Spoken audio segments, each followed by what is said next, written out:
Sesudah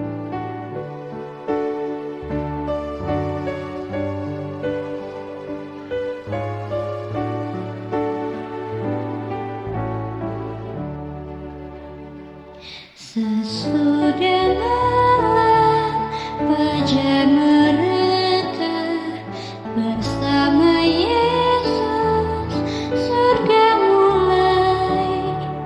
Habislah kerja, oh fajar mulia. Sesudah malam hari bermain.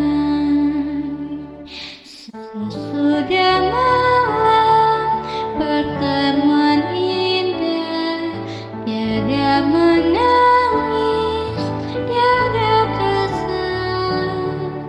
Di negeri mulia tak lagi pisah.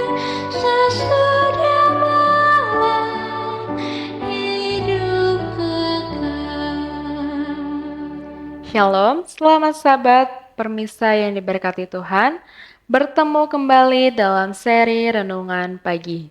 Sebelumnya, mari kita bersatu dalam doa.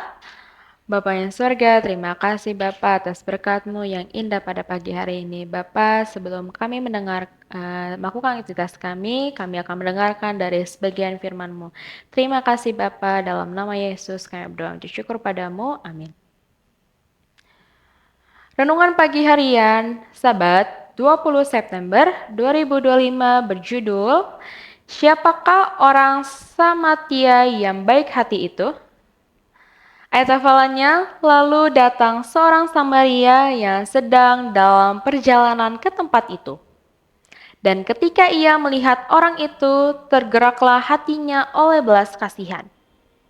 Ia pergi kepadanya lalu membalut luka-lukanya. Sesudah ia menyiramnya dengan minyak dan anggur. Kemudian ia menaikkan orang itu ke atas keledai tunggangannya sendiri. Lalu membawanya ke tempat penginapan dan merawatnya.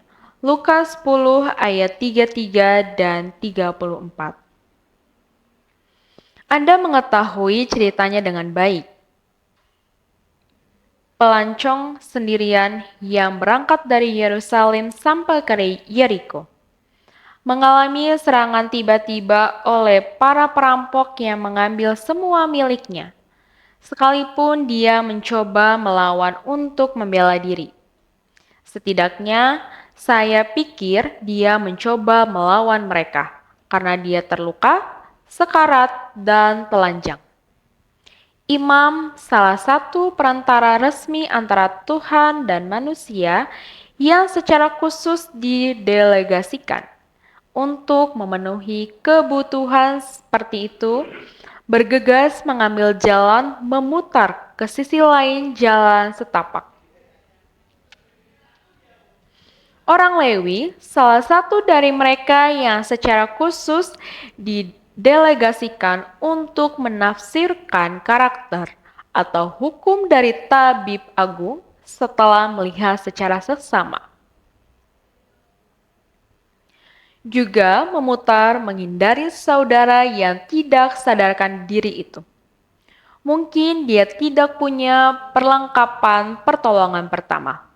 Mungkin dia akan terlambat menghadiri konferensi penting di Yeriko. Orang ketiga yang datang adalah yang dijauhi dan dipandang rendah oleh orang lain karena dia adalah orang asing. Namun hal itu tidak menghentikannya untuk berbuat apa yang dia bisa. Dia turun dari keledainya, segera memeriksa denyut nadinya dan nafasnya.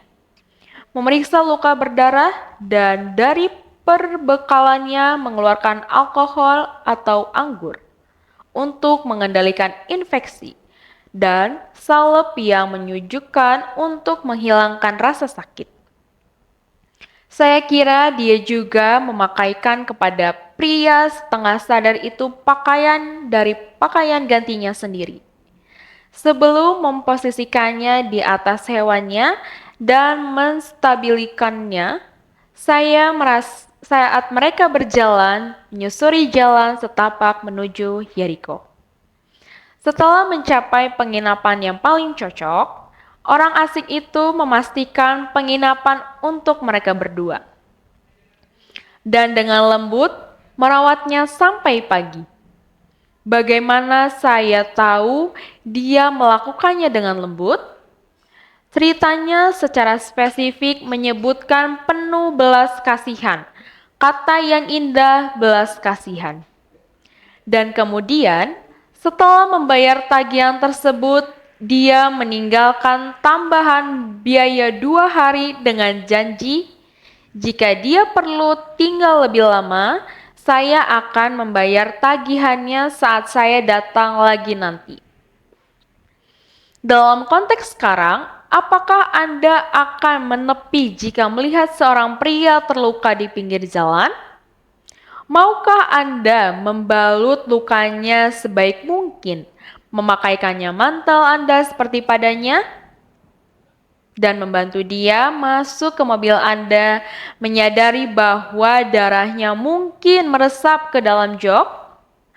Maukah Anda mengantarkannya ke tempat penginapan terdekat, tinggal bersamanya sepanjang malam, untuk memastikan dia baik-baik saja, lalu meninggalkan upah 2 hari, mungkin beberapa ratus dolar, yang harus dibayar kepada pemilik penginapan, untuk memastikan pria itu punya tempat untuk memulihkan diri, atau hanya menghubungi 911 dari ponsel Anda, kemudian terus lanjut mengemudi?